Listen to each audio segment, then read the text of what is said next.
Super hit అనేటువంటి ఒక విజయోత్సవ సభను ఈరోజు ఇక్కడ నిర్వహించుకోవడం జరుగుతోంది. ఈ సందర్భంగా అనేక విషయాలు మనకు పెద్దల ద్వారా తెలుస్తాయి.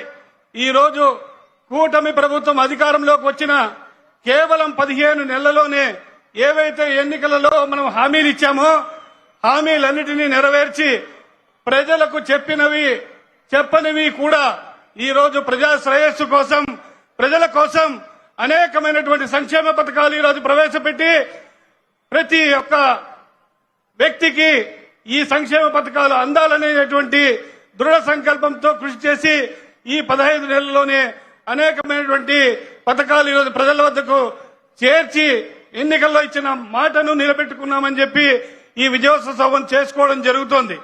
మొట్టమొదట స్వర్గీయ నందమూరి తారక రామారావు గారు పింఛను పథకాన్ని మన రాష్ట్రంలో తీసుకురావడం జరిగింది. 35 రూపాయలతో ఆ రోజు పింఛను ప్రారంభిస్తే నవ్యాంధ్ర